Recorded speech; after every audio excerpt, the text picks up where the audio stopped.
Great show! This is your time to get better at business every single day.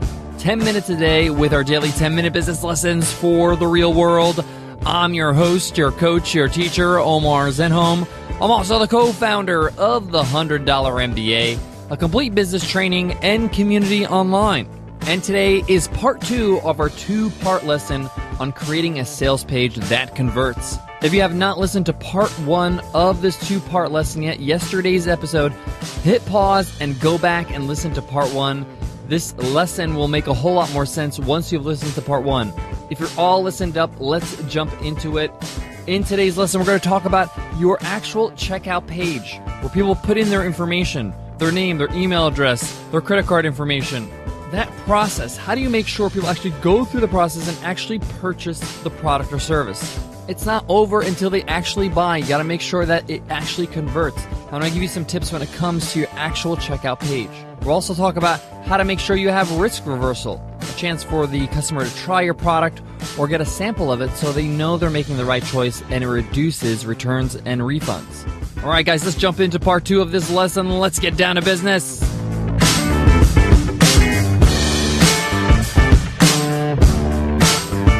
Today's episode of the $100 MBA show is sponsored by Stride Health. As an entrepreneur, healthcare is one of those headaches you just don't want to deal with. Luckily, Stride Health is designed to be a headache-free experience. At Stride Health, you can get personal and professional information when it comes to health insurance, and they provide a lot of great information at no cost, like health plan recommendations, healthcare savings, healthcare utilization, and year-round support. Just visit stridehealth.com/MBA. Again, that's stridehealth.com/MBA.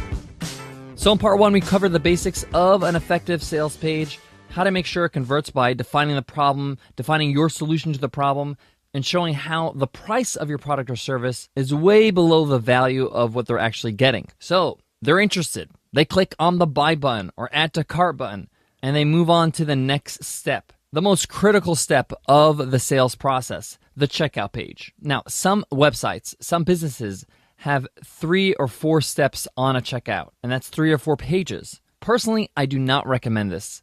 We're in an age of distractions. People are on their computers, are constantly being distracted by Facebook messages, by Facebook notifications, by emails, being interrupted by their smartwatch buzzing, telling them how many steps they took today. The point here is that you want to make sure that they have an easy and quick experience through the checkout. So I recommend a 1-page checkout. Now, depending on the information you need to collect, this could be a short page or a bit of a long page, but it's better to be 1 page than several pages. It's human nature to want to complete something you start. So if you start on 1 page, you will want to complete the whole page to move on. But if you break it up into several pages, people may get frustrated. Their internet might time out. Or they may say, I'll do this later, and later never comes. When you're setting up your checkout page, ask yourself, what's the minimal information I need to allow my customer to check out and for me to deliver on the product or service? So with the $100 MBA, it's a soft product. It's a virtual product.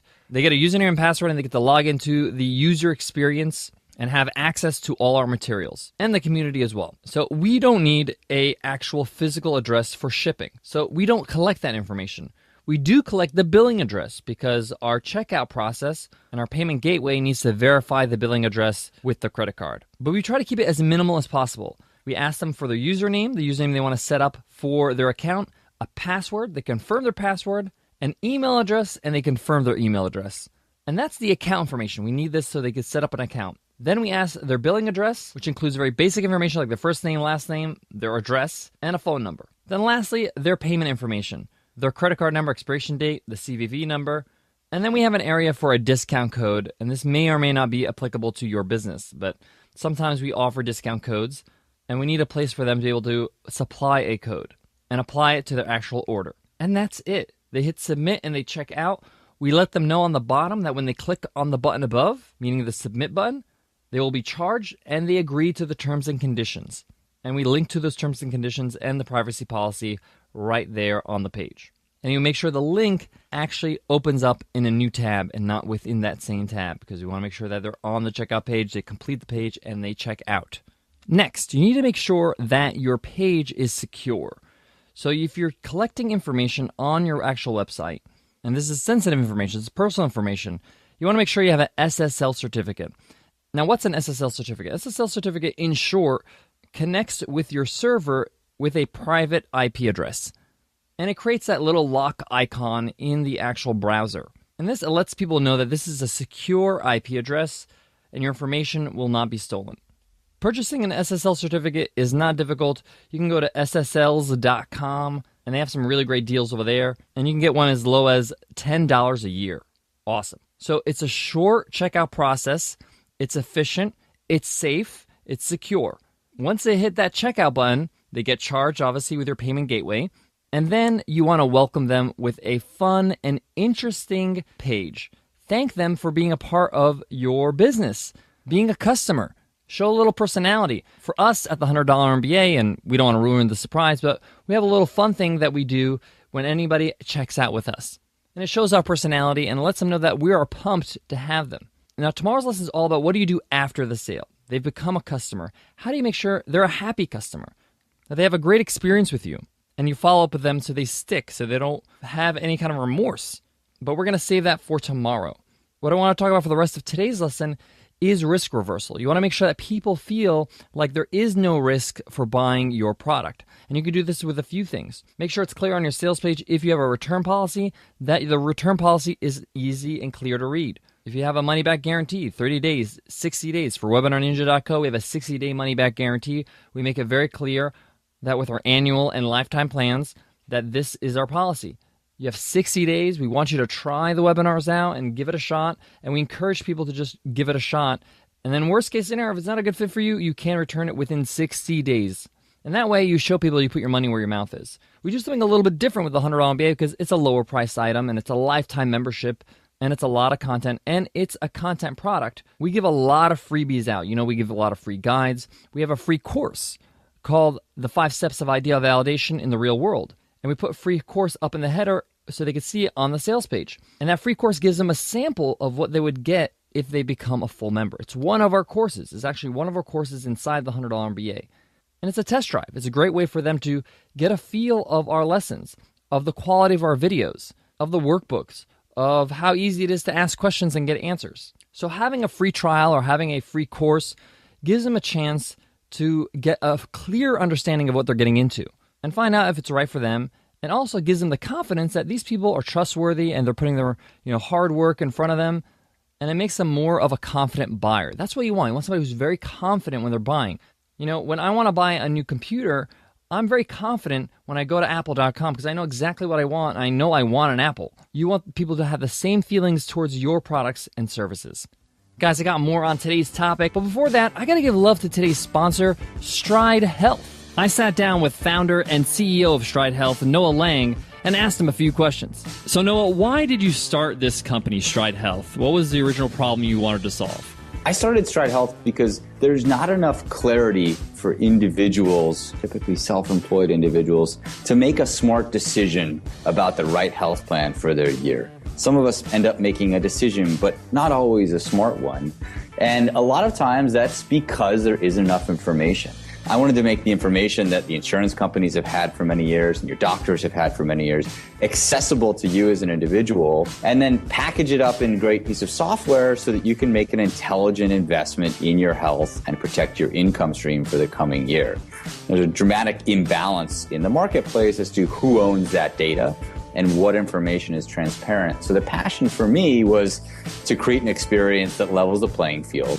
And we started with coverage, and now we're also chipping away at all the problems that individual working Americans have to tackle in accessing and using healthcare throughout the year. Stride Health, giving you the education, the savings, and the easy-to-use experience. Visit stridehealth.com/MBA to join for free. Guys, to wrap up today's lesson, the one thing that I learned about creating sales pages that convert is that you're going to need to test a bit. It's not going to be amazing right out the gate. So at the $100 MBA, we've had 8 different versions of our sales page. And we've had 3 different versions of our sales video.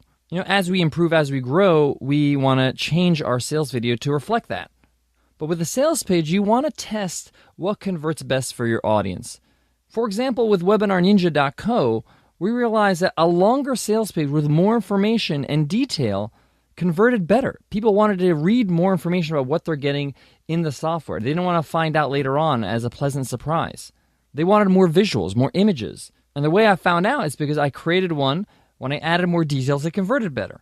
So my advice is to test the sales page for at least 3 weeks. You can create an alternative and swap it out and try it for another 3 weeks. See the conversion rate then. And make sure you're comparing apples to apples. So take a look at the conversion rates you're getting when people just visit your website through a search and not maybe off a webinar, where they're influenced by what happened on the webinar, not necessarily on the sales page. Now, as you refine, as you test, the changes get more and more subtle. Maybe after your third or fourth test, keep the sales page up, that version of the sales page up, for a longer period of time. Try 6 weeks.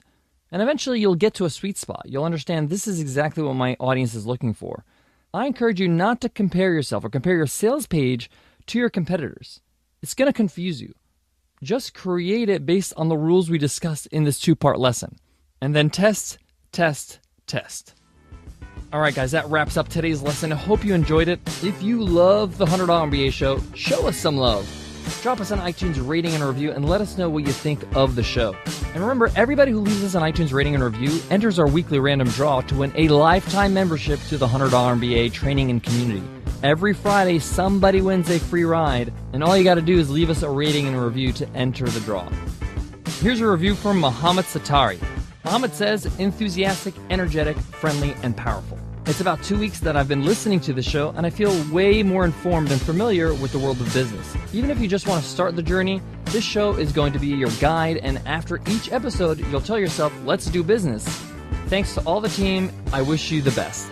Thanks, Muhammad, for that awesome review, and thank you all for your support. Don't forget to hit the subscribe button on your podcast app so you get all our episodes automatically.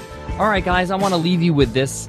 When it comes to testing your sales page, just adjust it based on what you think will be right and let it go.